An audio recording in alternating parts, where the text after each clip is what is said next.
No man in the history of Westeros held the realm together through sheer force of will the way Tywin Lannister did, and no man's death unraveled it quite so completely. That's the thing about Tywin. He was never loved. He never wanted to be. He built an empire out of fear and debt and reputation, and when a crossbow bolt ended him on a privy in the Tower of the Hand, everything he had constructed, every alliance, every threat, every carefully positioned chess piece, began to come apart almost immediately. Within 2 years of his death, the Lannisters were broken. Within 3, they were begging. He spent his entire life making sure that would never happen, and it happened anyway. If you leave now, you're going to miss the part where everything he built was already doomed from the beginning, and why the most powerful man in Westeros never once saw it coming. That's not just irony. That's the man's whole tragedy laid bare. Because Tywin Lannister was, in almost every measurable way, the most capable person in the room for 50 years. He was smarter than his enemies. He was colder than his allies. He was more patient, more ruthless, more willing to do what needed to be done than virtually anyone who stood against him. And none of it was enough. Because the one thing he could never control was the people he loved. Stay with this one.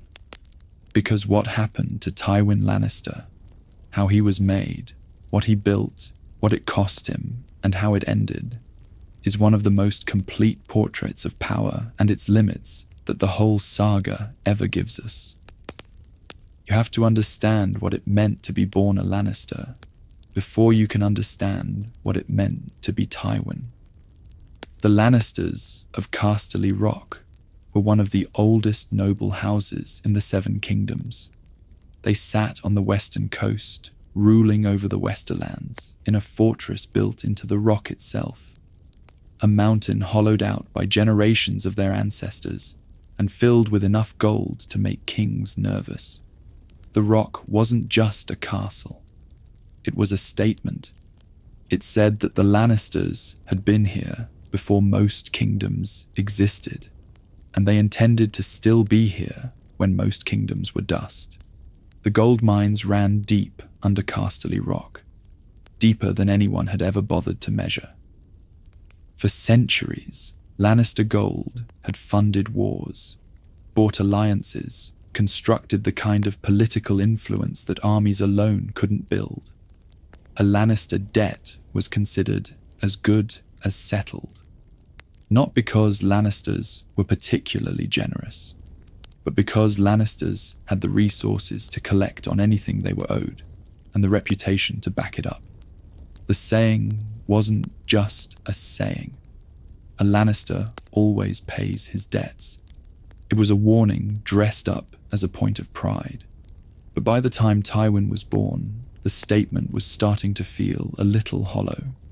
His father was Tytos Lannister, and Tytos was, to put it plainly, a weak man. Not evil, not cruel, just weak in precisely the ways that mattered most when you were the lord of the wealthiest house in Westeros. He laughed too easily and forgave too quickly, and extended credit to lords who had no intention of paying it back.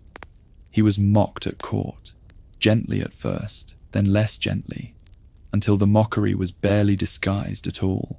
Minor lords borrowed money from Casterly Rock and simply didn't repay it because they'd learned that Tytos would do nothing about it. He had a mistress who wore his late wife's jewels and bossed around his household like she owned the place, and Tytos let her. He was the kind of man who wanted to be liked so badly that he made himself useless in the process, and the whole Westerlands watched, and they drew their conclusions. Tywin watched too. He was a boy, 10, 12, 14, watching the lords of the Westerlands laugh behind his father's back, watching the gold of Casterly Rock get lent out and never returned, watching the Lannister name get treated like a soft thing, something you could push around, something that bent. Think about what that does to a child, especially a proud one. especially one who understood, even young, exactly what was happening and why it was wrong. Tywin wasn't watching his father fail in some abstract way. He was watching it in the eyes of every lord who smiled too wide in the great hall. He was hearing it in the tone of conversations that stopped when he walked into the room. He understood that the name he'd been born into, the name that was supposed to mean something vast and untouchable, was becoming a punchline. And he understood who was responsible. Tywin decided something around that age. He decided that a name was only worth what you were willing to do to defend it. That respect wasn't given. It was taken and maintained through the constant threat of consequences. That his father's greatest sin wasn't weakness of character. It was the signal that weakness sent, that you could cross a Lannister and nothing would happen to you. He decided he would spend his life making sure that was never true again.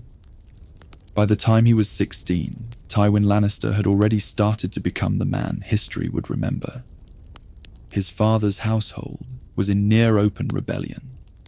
The Tarbeck and Reyne families, two powerful Westerlands houses, had not only defaulted on enormous debts owed to Casterly Rock, but were actively treating Tytos with contempt.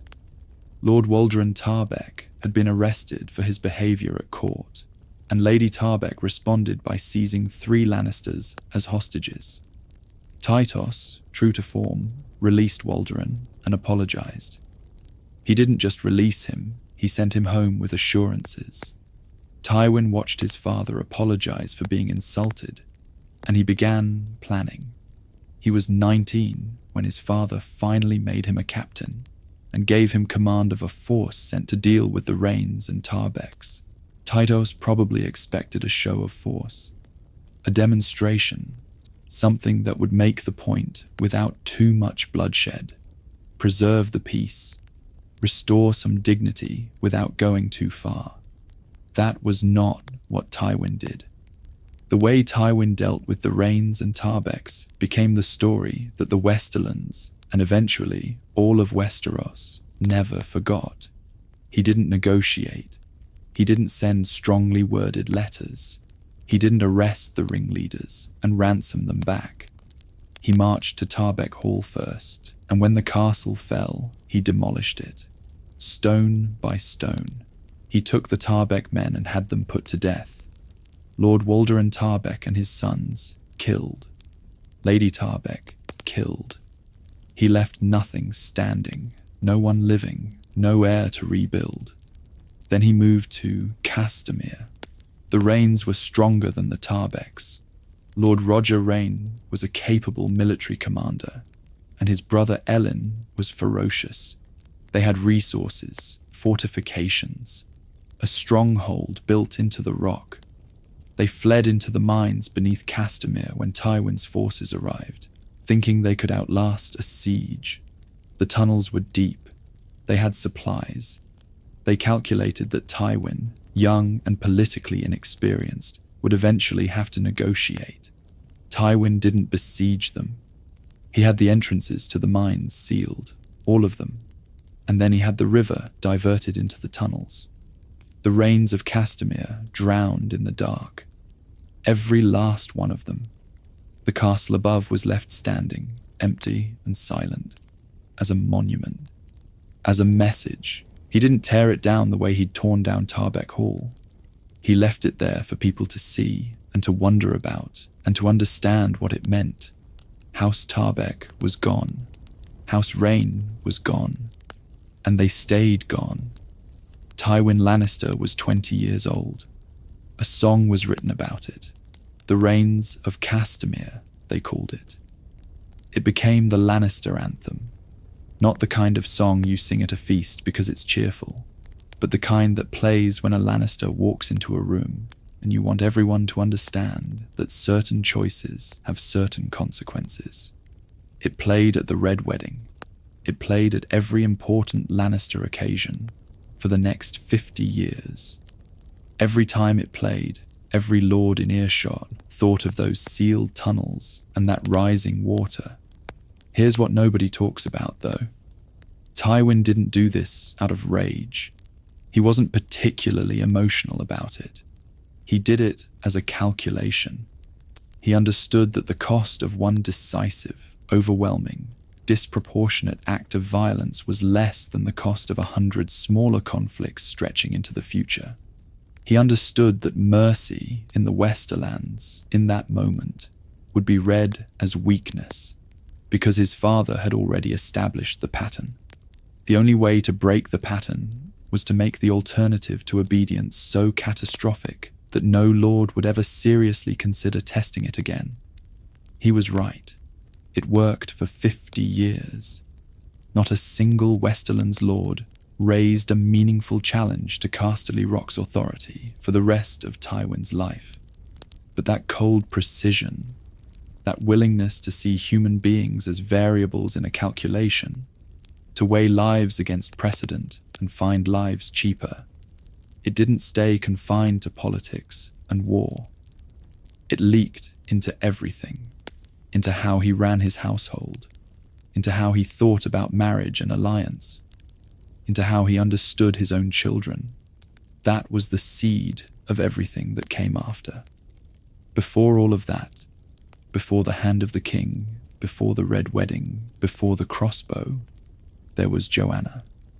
This part of the story gets less attention than it deserves, probably because it's the only part that humanizes Tywin in a way that makes the rest of him harder to dismiss. Joanna Lannister was his cousin. They'd been close as children, the same household, the same blood, the same upbringing, in the shadow of Casterly Rock's golden towers. And when they eventually married, it wasn't primarily a political arrangement, the way most noble marriages were. It was, as far as anyone who knew them could tell, what both of them genuinely wanted. People who were around Tywin before Joanna died and after described two different men. Not dramatically different. He didn't collapse into grief or lose his capacity to function. He was too disciplined for that, too committed to the image he'd spent his adult life constructing. But there was something present when she was alive that simply wasn't there afterward. A slight loosening.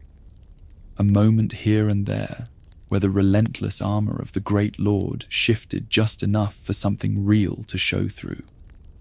He laughed differently around her. He listened differently. The absolute certainty that characterized every other relationship, the sense that Tywin had already decided what something was worth and wasn't revisiting the question, softened at its edges around Joanna. She died giving birth to Tyrion. There's no gentle way to say it. She died in a birthing bed, delivering a child who came into the world small and misshapen, a dwarf with mismatched eyes, and a face that the Lannister features had assembled in ways that seemed almost deliberately wrong. And Tywin, who could face armies and burn out houses and execute lords without a visible flicker of feeling, couldn't face this, couldn't metabolize it, couldn't hold the grief and the loss and the shapeless fury of having the one thing that mattered, taken away by something so small and helpless and innocent. He couldn't hate the grief, so he hated the cause of it. Every time Tywin looked at Tyrion, he saw the moment Joanna died. Every reminder of Tyrion's existence was a reminder of her absence. The grief that a more accessible man might have worked through, eventually, got compressed instead into resentment, got aimed at a specific target, got turned into something manageable, because contempt is easier to carry than grief, and blame has an address while loss doesn't. Tyrion grew up in the shadow of that calculus. From before he could speak, he was already the wrong thing in his father's eyes, the wrong shape, born at the wrong cost. And yet Tywin Lannister was too proud, too controlled, too committed to the appearance of house solidarity to simply cast Tyrion out or openly deny him. He gave Tyrion an education. He gave him resources, position, eventually responsibility. He did everything the public performance of fatherhood required. He just never crossed the line into actual fatherhood, never acknowledged what Tyrion was, beyond the liability he represented. This is the wound at the center of everything. All the political genius, all the military brilliance, all the 50 years of accumulated power, everything radiates outward from that central absence, the hole where something real should have been. When Aerys II Targaryen came to the throne, Tywin Lannister was appointed Hand of the King. He was in his mid-20s, and for nearly 2 decades, it was Tywin who actually ran the Seven Kingdoms. Aerys got the throne, Tywin got the work. That's not quite fair to Aerys in the early years. He was functional then, even capable of genuine charm. He and Tywin had been close friends as young men, which was part of why the appointment made sense. But Aerys was also volatile, prone to obsessions, capable of erupting into cruelty without warning. He needed someone steady beside him, someone who could translate impulse into policy, manage the lords of the realm, maintain the machinery of governance while the king occupied the throne in all its ceremonial glory. Tywin did all of it, masterfully. The realm was arguably better governed during his time as Hand than it had been in a generation. Taxes were managed properly. Rebellions were suppressed before they could spread. Trade routes were secured. The Lannister seal appeared on every treaty, every decree, every appointment that actually mattered. People started to forget whether they feared Aerys or respected Tywin. In practice, it didn't much matter. The realm functioned. But here's the thing about serving a Mad King. The closer you are to him, the more clearly you see the madness developing. And Aerys was deteriorating, year by year, decision by decision, in ways that Tywin could see with perfect clarity and could not fix. Aerys began to distrust him. This is what paranoid men do with the competent people around them. They see capability as a threat, interpret loyalty as performance, read every act of service as a potential act of subversion. Aerys started to believe that Tywin's popularity with the lords of the realm was a political play, that Tywin was building a following, cultivating influence, positioning himself. And maybe Aerys wasn't entirely wrong about the accumulation of influence, but the paranoid interpretation of it as conspiracy was its own madness. The humiliations began, small ones at first. Aerys rejecting Tywin's advice publicly, taking decisions in the opposite direction purely to demonstrate that he, not his hand, was the one in charge. Then larger ones. Then the insult that Tywin never forgot. Tywin had a daughter, Cersei. Even as a girl, she was extraordinary, sharp-featured, golden-haired, with her father's intelligence and her mother's beauty, and an ambition that burned in her like a coal. Tywin wanted to marry her to Prince Rhaegar, the crown prince and heir to the Iron Throne. A Lannister queen would cement everything. It would make the next generation untouchable. The Lannister name would be woven into the Targaryen dynasty itself, and nothing would ever threaten it again. Aerys refused. Explicitly, publicly, with all the casual cruelty of a man who understood exactly where the knife would go. He said the match was too ambitious. He brought in Elia Martell for his son instead. A perfectly reasonable political alliance, and the message was delivered with the decision: Cersei Lannister wasn't good enough for a prince. Tywin's daughter, the one he'd groomed for exactly this, the one who should have been the keystone of everything, was rejected. You don't do that to Tywin Lannister without paying for it. But the payment would arrive on Aerys's schedule, not Tywin's, because Tywin was, above all other things, patient. Then came Jaime. Jaime Lannister at 15 was already extraordinary, the most naturally gifted swordsman his generation had produced, possibly the most gifted in a generation, beautiful in the way that Lannisters could be when the features all landed right, radiating a kind of golden, easy confidence that made people want to follow him into things they shouldn't. He was Tywin's heir, the continuation of everything, the physical embodiment of what the Lannister name was supposed to mean. Aerys named him to the King's Guard. On its surface, this was an honor. The King's Guard were the 7 greatest knights in the realm, sworn to protect the king with their lives. Being selected for it was a distinction most knights would sacrifice decades to achieve. But a King's Guard knight cannot inherit, cannot marry, cannot continue his house. Aerys had taken Tywin's golden heir, the one Tywin had spent 15 years preparing to receive the Lannister legacy, and put him in a white cloak, removed him from the succession, trapped him in service. And Tywin knew it was deliberate. Aerys knew exactly what he was doing. He was demonstrating, in the most public and permanent way available to him, that Tywin's family was his to dispose of as he chose, that for all of Tywin's power, for all his management of the realm's affairs, the king could reach into the Hand's house and rearrange it at will. Tywin resigned as Hand of the King. He returned to Casterly Rock. He waited. The years passed. Aerys's madness deepened. He became obsessed with wildfire, the alchemist's weapon, green and catastrophic, stored in caches beneath King's Landing, in quantities that should have terrified everyone who knew about it. He burned lords alive in their armor. He burned men for offenses real and imagined. He called it justice. Everyone around him called it something else. Then came the events that broke the realm. Rhaegar Targaryen's abduction of Lyanna Stark, or elopement with her, depending on whose account you believed. Though in the context of the time, the distinction was almost irrelevant. Brandon Stark rode to King's Landing to demand justice and was arrested. His father Rickard rode south to demand his son's release and was executed, burned alive in his armor, while Brandon strangled himself trying to reach him. The North exploded.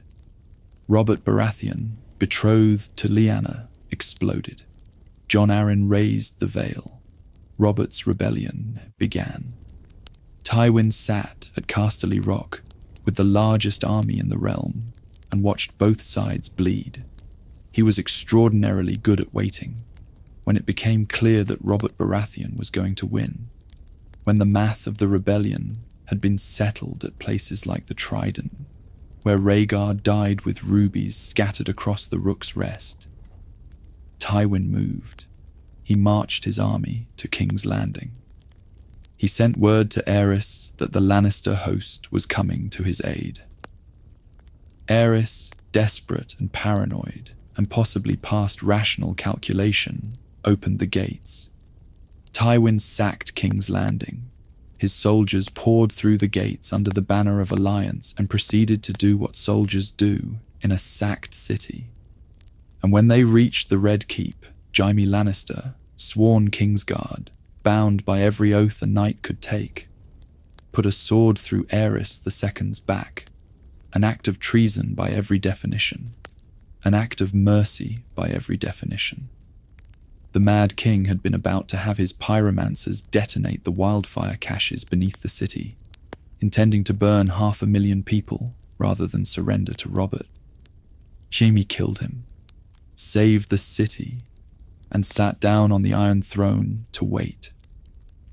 Robert arrived to find his new kingdom held by Lannister forces, and Aerys's body cooling on the throne room floor, with his own Kingsguard seated on the throne he'd been sworn to protect. The name Kingslayer was born that day. It would follow Jaime for the rest of his life. And Tywin had his new alliance.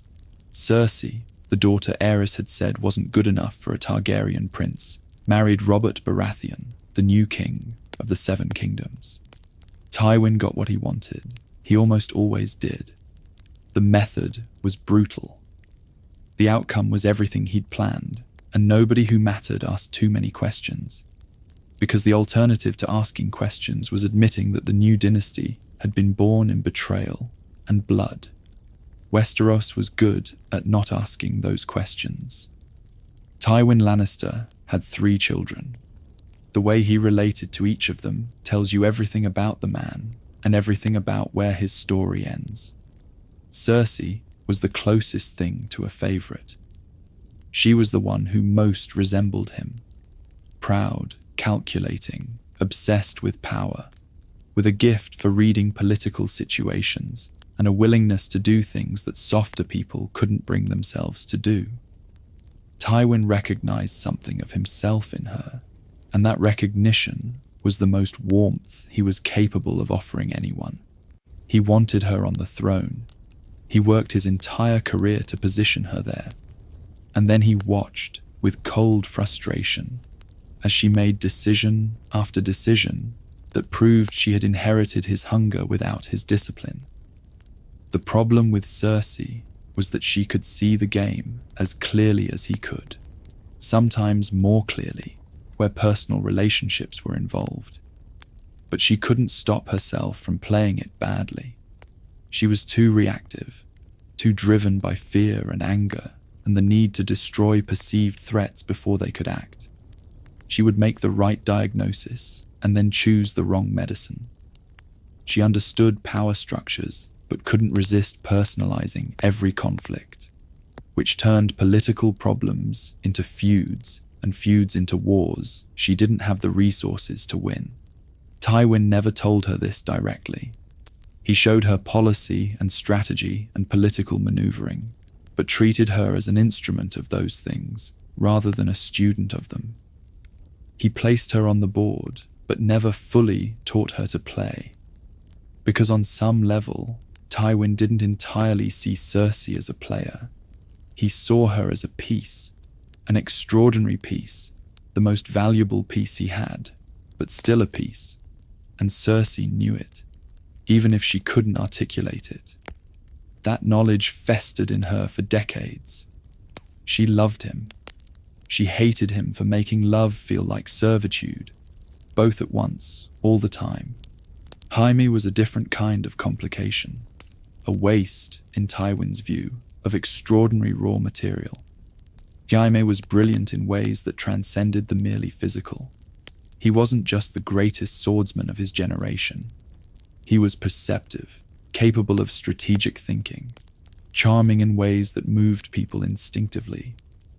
He could have been everything Tywin needed him to be: heir, general, the continuation of the Lannister legacy in its full embodied form.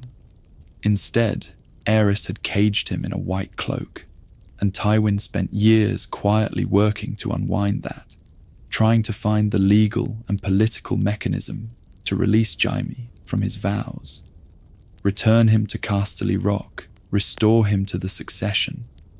None of it worked. The Kingslayer label made it impossible. You couldn't very well release a knight from his vows of honor after he'd demonstrated exactly how much his vows of honor meant to him. And Jaime, for his part, seemed almost perversely committed to inhabiting the Kingslayer identity rather than escaping it, as if being the man who'd done the unredeemable thing was at least honest, in a way that the Golden Heir role never was. Tywin couldn't understand that. A man of his constitution couldn't understand the appeal of inhabiting your failure rather than overcoming it. He filed it under the general category of ways that Jaime disappointed him and moved on. And then there was Tyrion. Tyrion Lannister was born a dwarf. His mother, Joanna, died giving birth to him. And Tywin never, not once in Tyrion's entire life, forgave him for either of those facts. That's a brutal thing to say, plainly, and it's a brutal thing to have lived.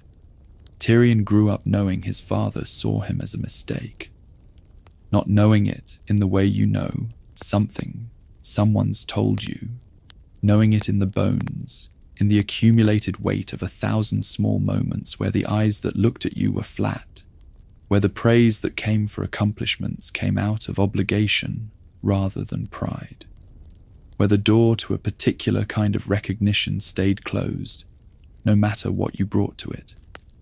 And Tyrion brought extraordinary things to it. He was his father's son, in the most complete intellectual sense. The strategic mind, the reading of people, the ability to hold complicated political situations in his head and find the leverage points. He was funny, in a way that Tywin was not and never would be, and that wit masked an analysis of human behavior that was genuinely brilliant.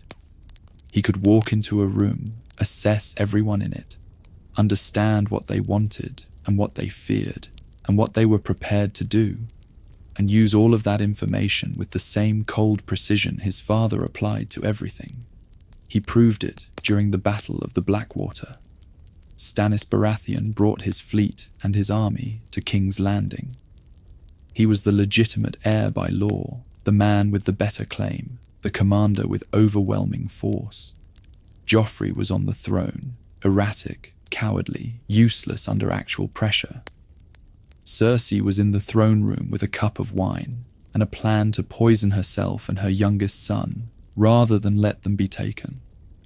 The city's defense had been managed by Tyrion as acting hand of the king, with resources he'd had to extract through political maneuvering from people who didn't want to give them. Tyrion organized the chain. He had it strung across the mouth of the harbor. He deployed the wildfire at the right moment, through the right channel, with timing precise enough to destroy Stannis' fleet before it could land the invasion force. He led a sortie from the gates when the walls were being overrun. Physically, personally, riding into the killing ground himself with men following, because he gave them something to follow. The city held. Tywin arrived with his forces after the battle was already won. He rode into King's Landing as the hero. He was named Hand of the King again. He received the credit, and Tyrion, who had done the actual work, was given a small dark room in the Tower of the Hand and a deep gash across his face that would scar badly, and was told that his time as acting Hand was over. He saved the dynasty. He was not thanked. Tywin couldn't thank him. To thank Tyrion would be to acknowledge what Tyrion was, and to acknowledge that was to confront something Tywin had spent 30 years refusing to confront. It was easier, and in some ways necessary, to maintain the fiction that Tyrion was a liability rather than an asset, because an asset would demand recognition. An asset would make claims. And Tywin Lannister was not in the business of owing his youngest son anything. By the time the War of the Five Kings was underway in full, Tywin was past 60 and still the most dangerous man in the realm. He'd watched his grandson Joffrey crowned. He'd watched Robb Stark win battle after battle in the field. Whispering Wood, the camps, Oxcross, victories that should have been impossible against experienced Lannister commanders. He'd watched Jaime get captured at Whispering Wood, eliminating the best general in the Lannister arsenal. He'd run campaigns personally from Harrenhal, reading the whole board while his subordinates reacted to individual crises. And he understood something that Robb Stark never fully grasped. You can win every battle and still lose the war. Military victories don't exist in a vacuum. A rebellion needs political legitimacy. It needs allies who stay bought, supply lines that stay open, marriages that hold, succession that people believe in. Robb Stark was undefeated in the field, but he was fighting a political war with military logic. He thought that winning enough battles would eventually translate into a settlement. He never understood that for Tywin, every battle Robb won just meant Tywin had more time to work on the political dimension.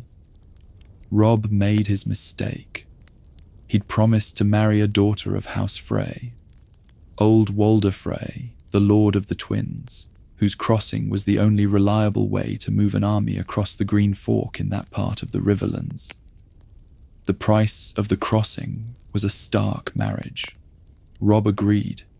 Then he fell in love with a girl named Talisa, a woman from Volantis who was treating the wounded at his camps, and married her instead.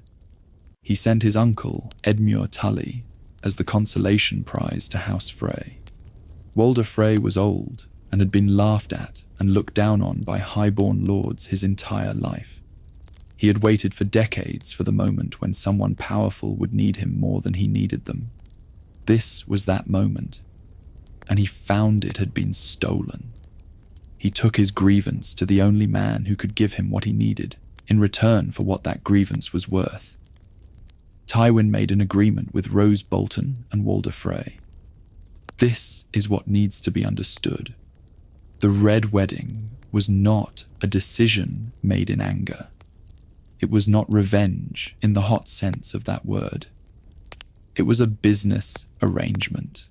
It was the Castamere approach applied to a political problem. Rose Bolton got the North. Walder Frey got legitimacy, protection, and Lannister backing for his house's future.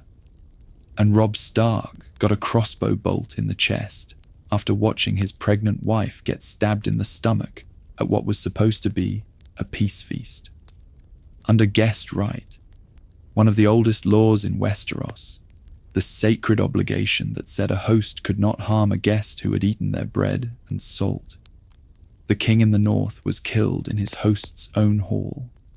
His mother was killed.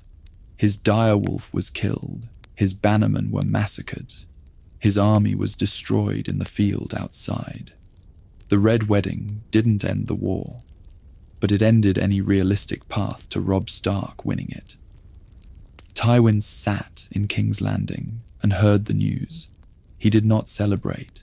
He noted it the way you note a completed transaction, the way you might acknowledge that an investment had paid off. The emotional temperature of the moment, for Tywin, was roughly equivalent to reading a ledger and finding the column balanced. This was the apex. This was the highest point. The moment when everything Tywin had built, maneuvered, sacrificed for, was fully realized. The Lannisters controlled the Iron Throne. The North was broken. The Tullys were finished. The Baratheons were fractured between competing claimants. The Tyrells were allied, expensive but bound. The realm, for the first time in years, was something like stable under Lannister dominion. If Tywin had died that night, history would remember him as a villain, but a complete one. Brilliantly, brutally, but cleanly victorious. As the man who won. He didn't die that night. He lived long enough for his victory to begin unraveling from the inside. Because everything that came next came from inside the family. From the children he'd made and couldn't reach. Tywin Lannister never liked Joffrey. He never said so publicly. The fiction of a unified royal family was politically necessary, and Tywin was too disciplined to sacrifice necessary fictions for the sake of personal feeling. But his contempt for his grandson was visible to anyone who watched them interact. Tywin managed Joffrey the way you manage a dangerous, unpredictable animal. Carefully, constantly, with the awareness that the animal could bite without warning and needed to be redirected before it caused damage you couldn't repair.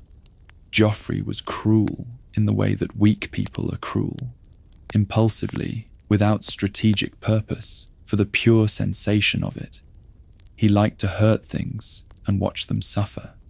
He liked the feeling of power stripped of any accountability. He had Robert Baratheon's capacity for brutality. Robert was a hard man, capable of real violence. But without Robert's physical courage, and without Robert's at least occasional decency, he had Cersei's pride, but none of Cersei's intelligence. He was, in terms of what Tywin needed on the Iron Throne, exactly the wrong king for the exact moment the Lannisters were in. Tywin knew. He couldn't fix it. He could manage it. He managed it by being the actual power behind the throne so completely that Joffrey's worst impulses could be checked before they became irreversible disasters. He taught, or tried to teach, through the council chamber and the small corrections and the moments where Joffrey was reined in before the damage spread too far. The purple wedding changed everything. Joffrey died at his own wedding feast, poisoned in front of the entire court of King's Landing, choking and turning purple and reaching out for his mother's hands while the life went out of him. It was, whoever arranged it, and for whatever reasons, the beginning of the end. Not just of Joffrey, but of the careful Lannister management structure Tywin had built. Because Joffrey's death triggered reactions that nobody could fully contain. Cersei, in the grip of grief and terror and rage, immediately and publicly accused Tyrion. She'd always feared and resented him. The accusation was instinctive rather than evidential. But Cersei's public accusation made the arrest politically necessary. And suddenly, Tywin found himself managing a trial rather than a kingdom. He could have handled it cleanly. He was willing to let Tyrion live, not out of love, not out of any genuine paternal feeling, but because executing a Lannister publicly was bad for the family image, and Tywin's image was always the long game. He arranged a deal. Tyrion would confess, would receive a death sentence, would then beg for mercy, and Tywin would commute it to exile at the Wall. Tyrion would spend the rest of his life out of the way, serving in an institution Tywin controlled the appointments of, contributing nothing to any serious political threat. It was elegant. It was the kind of solution Tywin was best at. Tyrion refused it, not out of stupidity, out of something that had been building for 30 years, compressed into a single moment in a courtroom. The witnesses Tywin had arranged, including Shae, the woman Tyrion had loved, now testifying against him in terms that went beyond the required political performance into something genuinely personal and humiliating, had burned away whatever patience Tyrion still had. He stood up in that courtroom and said what he'd apparently been waiting his whole life to say in front of everyone. He demanded trial by combat. It was a calculation Tywin hadn't anticipated, or had anticipated and dismissed as too irrational to account for. Tyrion chose Oberyn Martell as his champion. Oberyn Martell, who had a score to settle with the mountain that rides, who wanted vengeance for his sister, Elia, who fought with the kind of furious elegance that looked like it might actually be enough. It wasn't enough. Oberyn died on the floor of the trial yard, with his eyes pushed into his skull by Gregor Clegane's thumbs. And with that death, Tyrion's last play was gone. Tywin sentenced his son to death. He'd actually gotten there. The man who was, privately, whether he admitted it or not, the cleverest of his children, was going to be executed. Publicly, on his father's order. Jaime couldn't let it happen. He arranged Tyrion's escape, working in secret, letting his brother out of the cells in the middle of the night. He told Tyrion to go. He told him Varys would help. He told him to run and never come back. Tyrion didn't go directly to Varys. He found a crossbow, and then he looked for his father. He found Shae first. She was in Tywin's chambers, in Tywin's bed. Sit with that for a moment. Whether Tywin had arranged for Shae to come to his bed as a deliberate act against Tyrion, another form of possession, another demonstration of who owned what, or whether it was simply appetite with no regard for consequence, is almost irrelevant. Both interpretations arrive at the same place. Tywin had taken the woman his son loved and brought her into his own chambers, and Tyrion found her there. He killed her. With his hands. He didn't want to. The fact that he could, the fact that he did, tells you something about what the trial had done to him, what Shae's testimony had done to him. what 30 years of being looked through by the man he most wanted to impress had done to him. Then he picked up the crossbow from the wall. Tywin was on the privy when Tyrion found him. He was, for perhaps the only time in his adult life, genuinely caught off guard. Physically vulnerable, stripped of the architecture of power that usually surrounded him. No council chamber, no great hall, no throne room. Just the Lord of Casterly Rock in the most undignified position a man can occupy. Tywin did what he always did when confronted with a threat. He tried to manage it. He spoke calmly. He told Tyrion that he would never truly have been executed, that it was a performance, a political necessity. He told him that he was still his son, blood of his blood, regardless of what had happened. He offered the implicit suggestion that there was still something to negotiate. He called Shay a whore. The word was automatic. It was the word he'd always used for her. The word that maintained the necessary distance, that kept Tyrion's attachment to her in the category of appetite rather than love, that denied the relationship any weight it might otherwise have claimed. He'd used it throughout the trial. He used it now. Tyrion told him not to say that word again. Tywin said it again. One bolt. A warning and a question, or just the first answer, delivered before any more words could be exchanged. One more bolt after the word was spoken again. After Tywin demonstrated, even in the last moment available to him, that he was unwilling to see what was standing in front of him. Tywin Lannister, Lord of Casterly Rock, Shield of Lannisport, Warden of the West, Hand of the King twice over, the man who had held the 7 kingdoms in the palm of his hand, died on a privy in the Tower of the Hand, killed by the son he had never fully acknowledged, shot with a crossbow that Tyrion had taken from the wall where Tywin kept it. He was, by the account of those who found him afterward, already cold. Here's where it gets truly brutal. Not the death itself. Death is just a moment. What's brutal is what the death revealed, what it let loose. Without Tywin, the Lannister dynasty began to collapse within months. Not years, months. Cersei, finally free of the one person who could check her worst instincts, began making decisions that would have horrified him. She armed the faith militant, gave legitimacy and weapons to a fundamentalist religious movement operating inside King's Landing, inside the capital, believing she could use them as a controlled weapon against her enemies.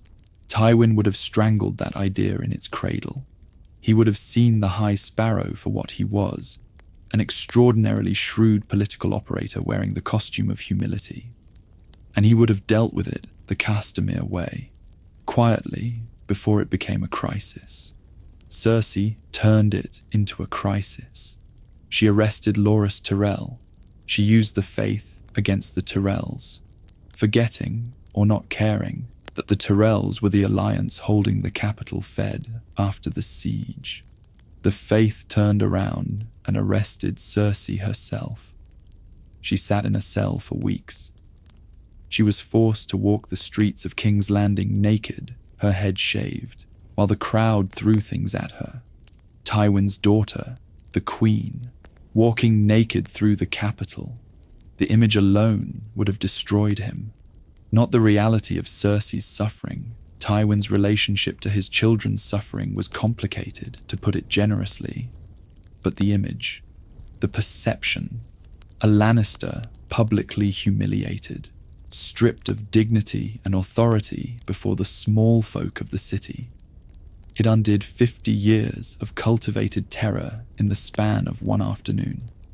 Tommen, the gentle boy king who followed Joffrey, had none of his brother's cruelty and none of the strength that cruelty, awful as it was, at least occasionally produced. He was kind and sweet and completely bewildered by everything happening around him. He fell in love with Margaery Tyrell and let her manage him, which was exactly what the Tyrells wanted. When the faith militant arrested Margaery too, Tommen was caught between loyalty to his wife and loyalty to his faith, and he couldn't resolve it, and the weight of his own helplessness crushed him. When Cersei destroyed the great sept of Baelor with wildfire, killing the High Sparrow, the faith militant leadership, the Tyrells, and hundreds of innocent bystanders in a single catastrophic act, Tommen walked to his window and stepped off. Tywin's youngest grandchild, the king of the 7 kingdoms, stepped out of a window because he couldn't hold the weight of what his family had become. Casterly Rock fell to Daenerys Targaryen's unsullied forces not long after.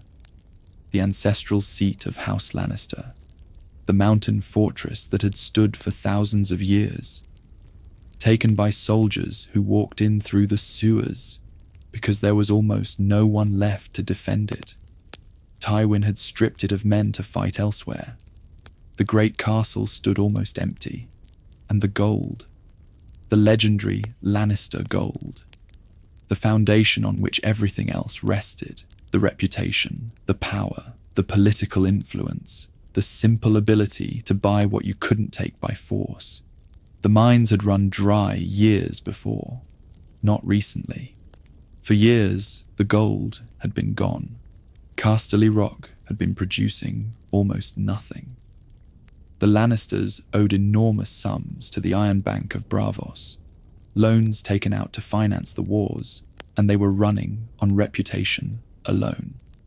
Running on the inertia of a name that still commanded fear, even when the substance behind it had quietly vanished.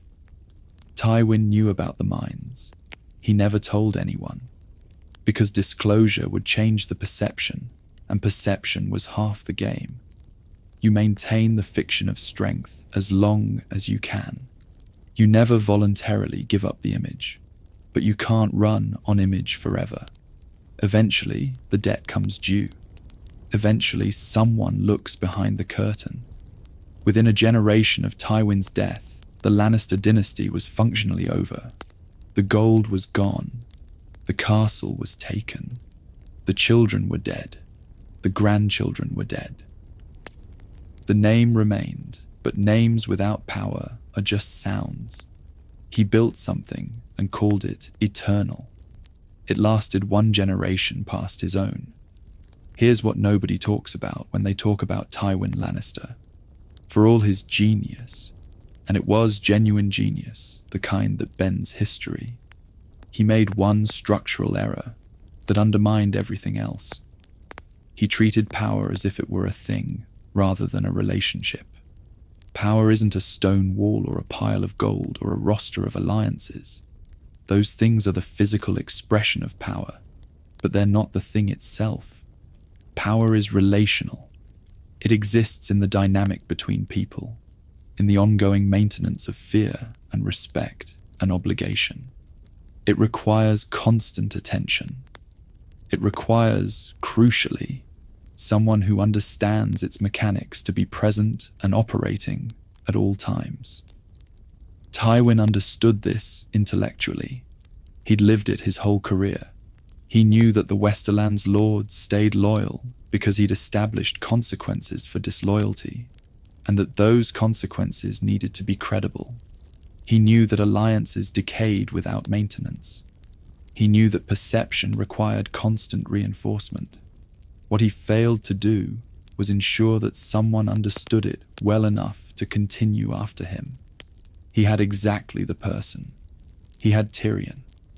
Tyrion had the mind for it, the strategic intelligence, the reading of incentives and consequences, the willingness to make the uncomfortable calculation when comfortable ones would fail.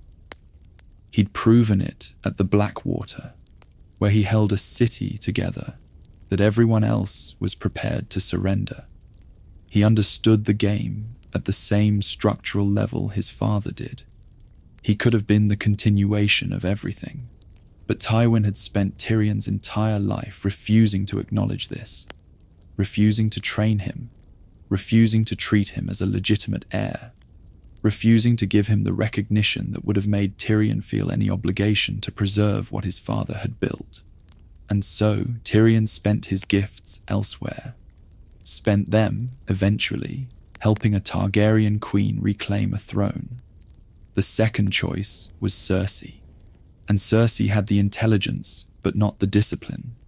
She could see the board, but couldn't stop herself from playing it emotionally. Every lesson Tywin ever taught her was filtered through decades of resentment at being treated as a piece rather than a player. And that resentment warped every strategic instinct she possessed. The third choice was Jaime, and Jaime was trapped in a white cloak and a reputation and a set of competing loyalties that Tywin had never resolved and left him to carry alone. All three children were capable.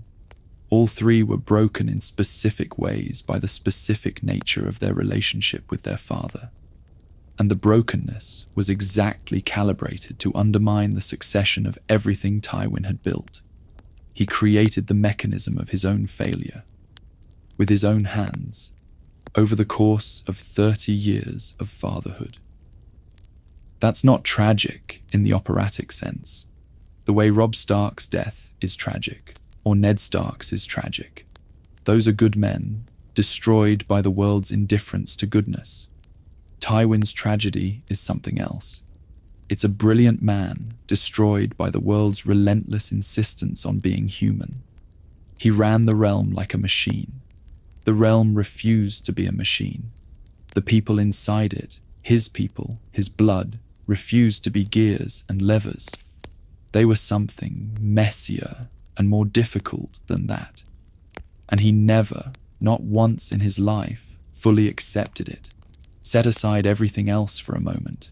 Set aside the failures and the cruelty and the crossbow and the dynasty that ate itself. Set aside all of it. In the purely strategic sense, Tywin Lannister was operating at a level that almost no one in Westeros reached. And it's worth understanding exactly what that level was, because it explains why losing him was so catastrophic and why nobody could replace him. He understood that power is systemic, that what you're building when you do this right isn't personal authority. It's a behavioral architecture that runs without you. The Westerland's lords didn't think twice about testing Casterly Rock, because the system of consequences had become automatic. They didn't calculate each time whether Tywin personally would respond to defiance. They knew the system would respond. The system was what had swallowed the Reynes and Tarbecks whole. The system was what would do it again, if necessary. He understood the relationship between perception and reality. A Lannister always pays his debts. The mines had been running dry for years. The debts to the Iron Bank were staggering. None of that mattered as long as the perception of Lannister wealth and power remained intact.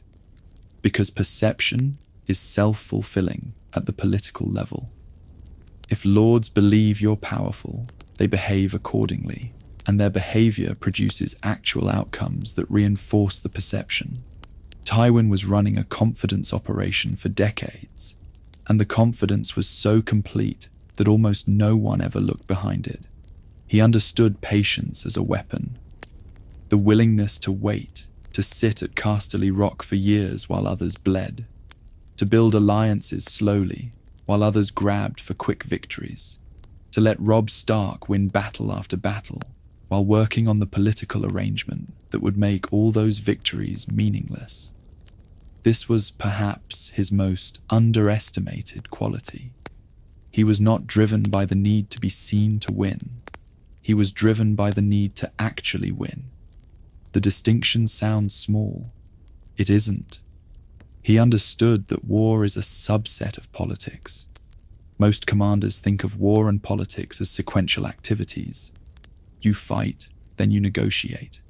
Tywin understood that they're simultaneous, that every military decision has political implications, and every political relationship has military dimensions. The Red Wedding wasn't just a military strike against Robb Stark. It was a political restructuring of the North.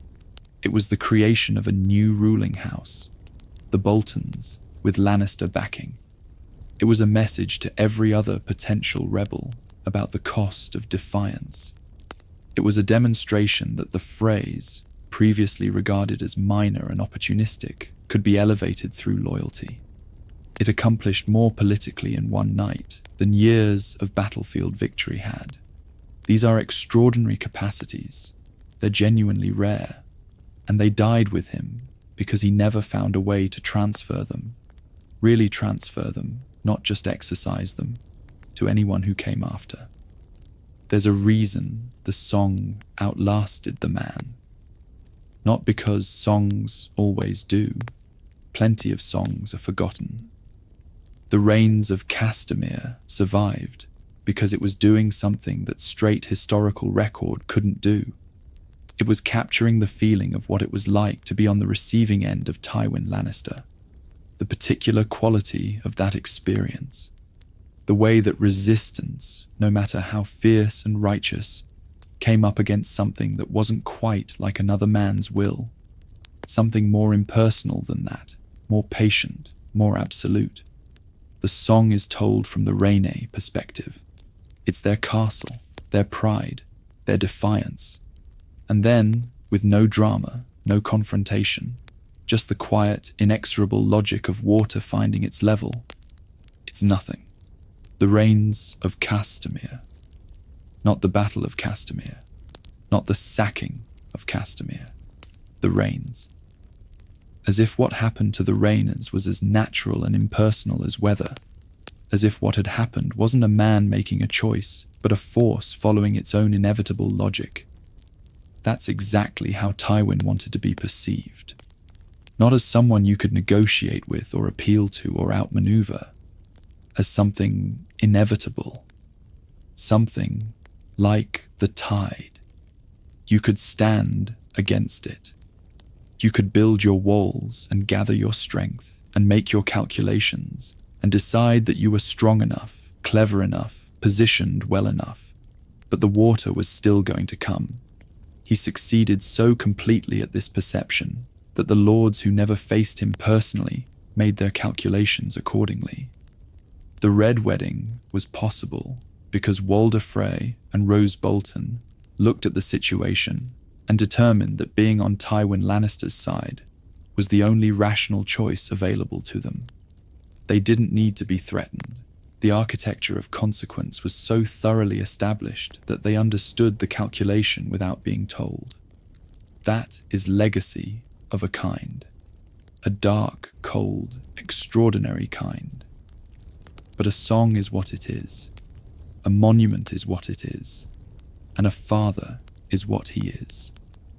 And what Tywin was, in the end, was a man who mastered nearly everything except what mattered most, who built an empire and couldn't build a family, who commanded the loyalty of a kingdom and couldn't earn the love of a son, who understood the systems of power with perfect clarity and never understood the simplest human thing, that the people you need to carry your legacy forward need to feel, in some real way, that you loved them enough to see them. There's an old idea in storytelling. If you hang something on the wall in the first act, it fires in the third. Tywin had his crossbow on the wall from the very beginning. He just couldn't see it was pointed at him. Every choice he made with Tyrion, the contempt, the deliberate blindness, the refusal to acknowledge what his son was, the manipulation of Shay, the willingness to let him be executed, the final reflexive use of the word that made clear nothing had changed, and nothing ever would. Every one of those choices loaded the crossbow a little more, pulled the string a little tighter. Tyrion lasted 30 years under it. He survived through wit, through drink, through the armor of self-mockery that protected something real underneath. He survived because he was his father's son, because the same intelligence that made Tywin formidable made Tyrion resilient, because the capacity for cold strategic analysis that Tywin had given him, genetically and by example, could be turned towards survival as easily as toward anything else.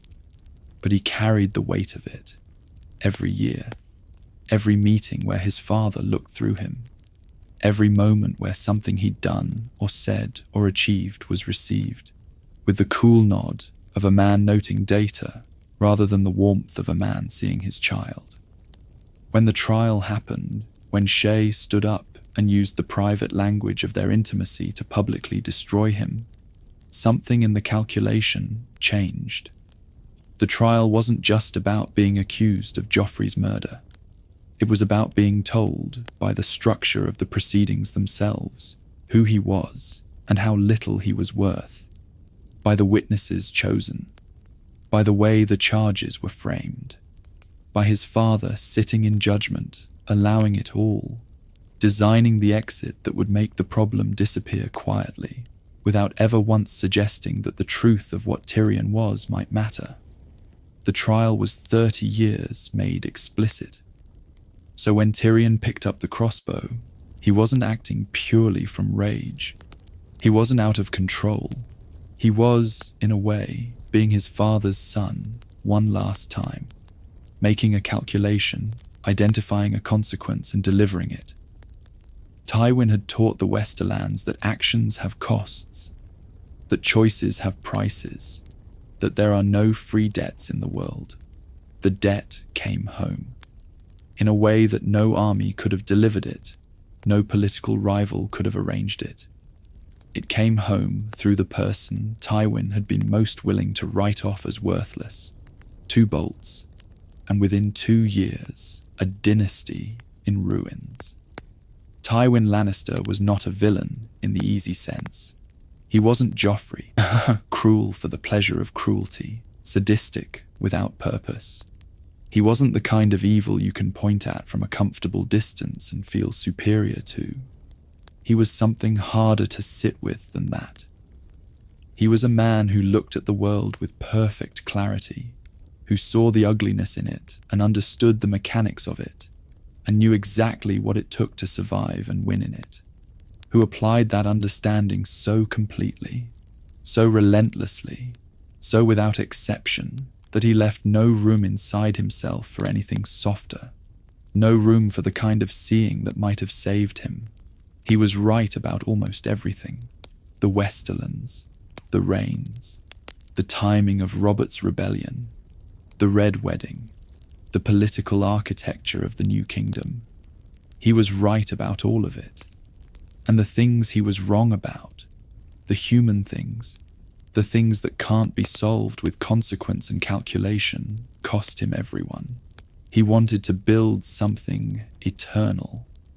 He built something that lasted exactly as long as he did, and began to collapse on the day of his death, and was functionally finished within a generation. He wanted to be remembered with the reverence reserved for forces of nature. He's remembered with something more complicated than that.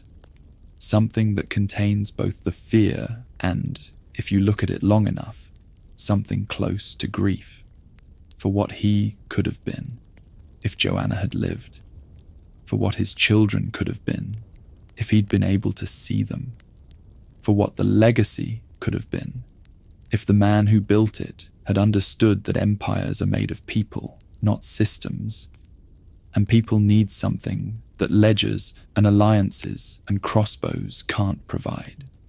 The reigns of Castamere plays, and the lords of the realm remember to obey. But the Lannisters are gone, 2 bolts, and then the Reynes.